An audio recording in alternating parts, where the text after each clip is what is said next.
Welcome to the Team Teach podcast. I'm Claire, and in each episode you'll find me talking with an expert guest to learn more about behaviour. We squeeze a lot into each episode. You'll listen to the latest thinking in behaviour, continue your professional development with our book recommendation, and then I'll send you away with 3 practical tips you can use in your setting. Today, Dave Smallwood and I are co-hosting the episode, and we are joined by Kat Booker. Kat is an SEN consultant and Team Teach senior tutor based in Sussex. She's a psychology graduate with experience as a teaching assistant in residential care and teaching across the age range in social, emotional, mental health specialist settings. More recently, she was a SENDCO, nurture and outreach lead in a primary mainstream before launching her consultancy business. She's an IQM Assessor, former Regional Co-ordinator for Nurture UK, and was involved in the development of the current SEN Code of Practice. She's also a mother of 1 and an avid Redbull F1 fan. And today, Dave, Kat and I are talking in this first part of a 2-part bumper episode about creating calming spaces in school. Enjoy the episode. Hi, Kat. How are you? I'm good, thanks. How are you? I'm really well. And we've got Dave with us here today. You all right, Dave? Hi, Claire. Hi, Kat. How are you? Hello. Good, thank you. Really good, Dave. I'm excited that Dave and I are here to interview you, Kat, about calming spaces in school. We're going to start off with a bit of a reflective question about the topic, about what you wish you knew then that you know now about calming spaces. I think considering that I started my career with a blank slate, if you like, for a classroom, I think the first thing I probably would have learned is not to fill it up so much, because it was absolutely ram-packed full of furniture to start off with that I didn't need, which stopped us being flexible. And then after that, it was probably to create chicanes between my carpet and the door, so that students didn't run out so quickly. But I think I've probably learned a little bit more than that since then, but I think we'll dig into that a bit deeper in a minute. It sounds like the clutter is a pretty common theme when individuals start teaching. I know that it's the thing. I'm a secondary trained teacher from many, many years ago, but the thing I struggled most with was just organisation and like getting on top of all the clutter because there's so much going on. It's pretty tough. Yeah, I think so. But also you can go the other way around, can't you? You can be overly organised or try to be overly organised, and then reality hits and it doesn't quite work out that way either. So it's kind of creating the framework, I guess. Yeah, that was one of the things I was going to talk about, actually. I'll come on to that, shall I? Yeah, you can do. I think a good starting point, thinking about the listener and thinking about if we're starting from scratch, really, and thinking about calming spaces, why is it so important to have a calm space in school? What's the point? The clue's in the name, though, calm, isn't it? Yeah, I think maybe it's one of those things that just sounds a bit nice, really. I think people need to understand the depth of that. It's about feeling safe, really. And we know that our brains don't operate so effectively when they don't feel calm and when they don't feel safe. And I think we've got young individuals often in our settings who've experienced trauma or have got other things going on in their worlds, and we're not going to get the best out of them until we're able to create that calmness. And it might very well be that they don't necessarily feel that calmness in their everyday lives either. So their baseline is already set very high. So I think that's part of our job, and we can't really expect any more from our children and young people until we've brought that back down again. And it may not even be during the day. It could be over a period of time that we gradually reset their baselines, but that's got to be, what we do. If you think about when you go home, you go home, and what makes a home is the place that you feel calm and comfortable and a sense of ownership. So I think it's the same kind of principles that kind of come into play as well, that help you to feel relaxed and calm. I think the other thing as well is that, and I did double check this before I came on here with you to make sure I had the reference, but it's a really basic model, that virtuous cycle between sort of academic achievement and social, emotional, mental health and well-being. And I think you can't, it's quite obvious really, but lots of research backs it up, that you can't have one without the other. And if we focus too much on academia, then we're not going to get the mental health and well-being. And if we focus too much on mental health and well-being without some requirement for the academic progress, then that won't work either, because self-esteems get damaged. So yeah, that's kind of where we're coming from. I think with that sense of calmness, and that going back to what we were saying about clutter, I know, Dave, you and I have had some jokey conversations when we've been working together, but that is one of the things that I did learn in my very, very early years of teaching, when I was in an SEMH specialist setting with a little group of springy, wriggly people who found it quite hard to sit still. I knew that I needed to retain their attention. And I was going to do that by keeping eye contact with them and keeping things flowing and being organised. And I can remember even now having my seat, and I would have everything that I was going to give them for their work after we'd come off the carpet in sequence in a pile under my chair. So I literally wouldn't have to take my eyes off them as I passed out the work to them, so that there wasn't an opportunity to lose that link with them at any point. I mean, I kind of eased off that over the years, but it's that level of organisation, and having work out on the table and having pencils already sharpened. It sort of sets the tone of your day as well. I mean, I find it now when I'm doing team teach, I can't be doing with having the booklets wonky on the tables. I've got to have them straight, and I've got to have the right pens and right combinations. I think I go a bit too far, but I know I'm setting my tone, you know? Did you know that Team Teach also offers a coaching and consultancy service? It's an effective way to build positive cultures. Let's work together to map out a strategic plan tailored around your needs, support your staff with coaching sessions from our experienced team, and help you create, change and improve professional practice throughout your organisation. Visit the Team Teach website to find out more. Definitely something to be said about that.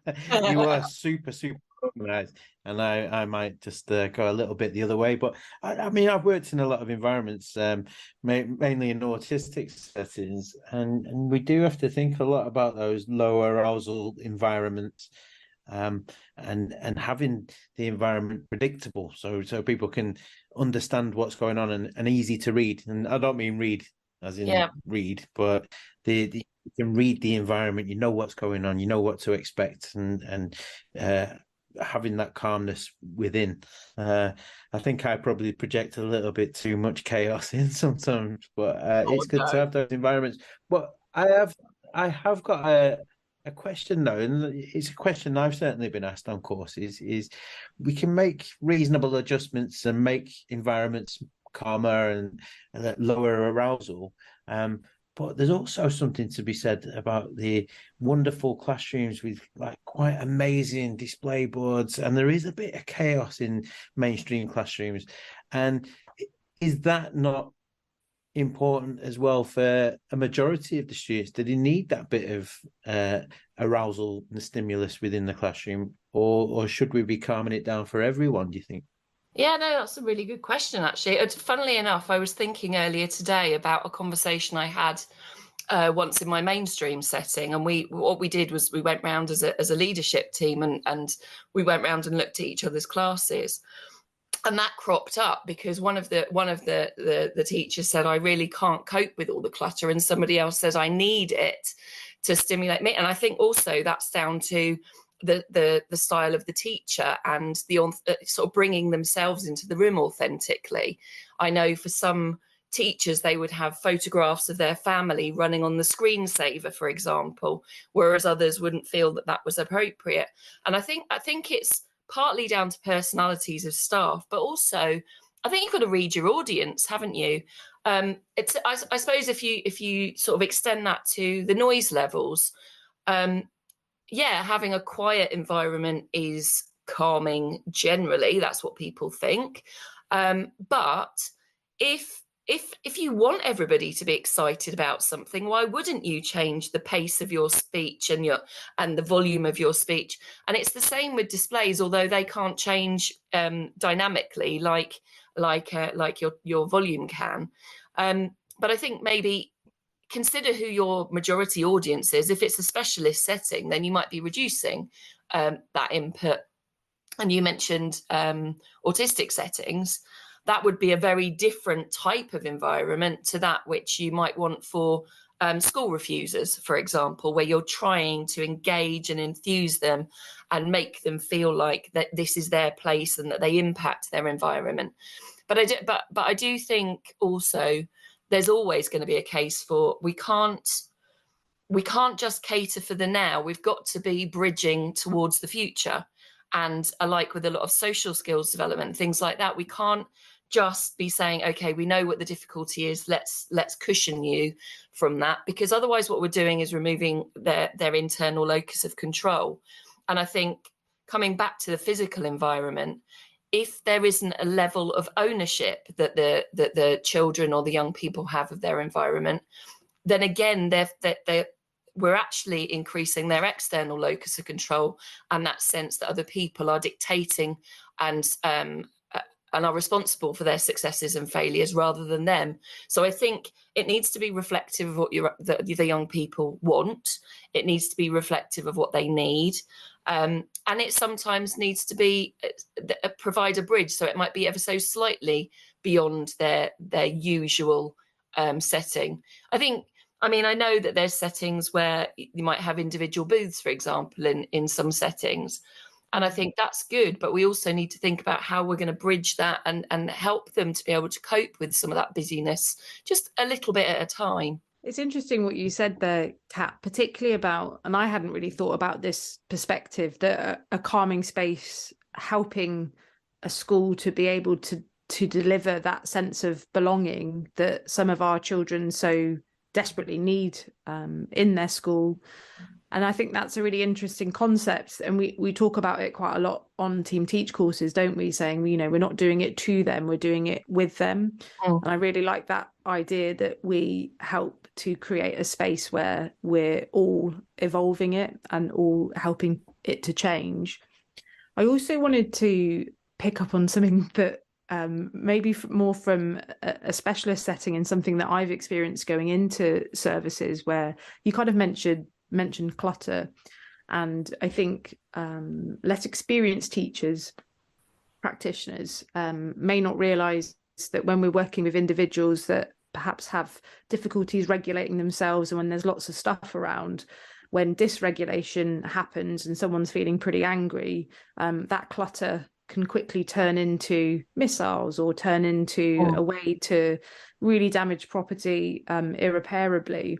So I just wanted to reflect on that a little bit, the idea that actually not having a calm space and how that can impact the behaviour of the children around us. What are your thoughts on that?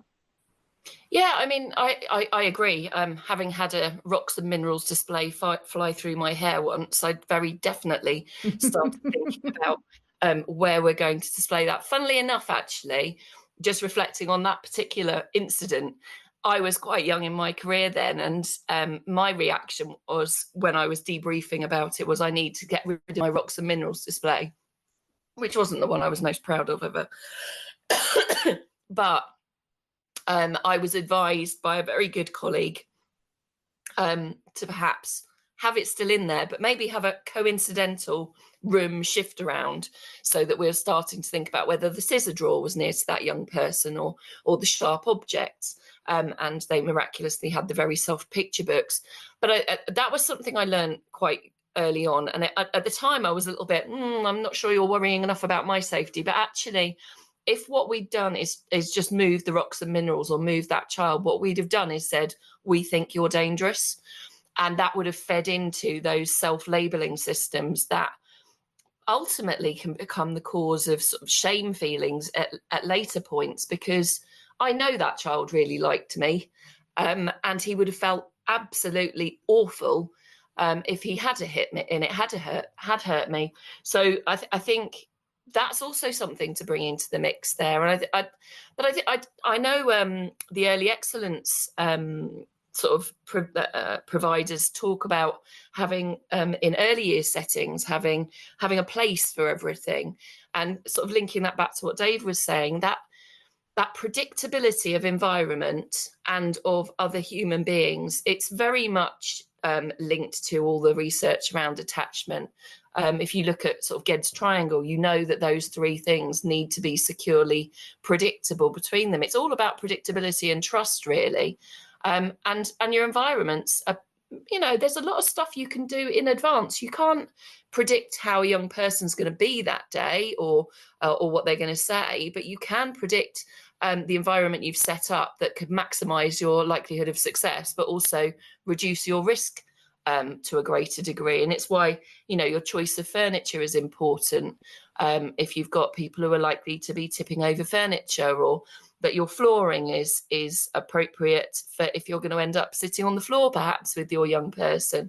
So it's all those things that can come up in much more of a long-term action plan, rather than it being, always being on the spur of the moment. But as you know, it's all about risk assessment and responding to the risk over time. I'm not sure if I answered your question then, did I? No, you did. I probably asked a rambling statement question, which were my favourites. And I gave you a rambling answer. I know.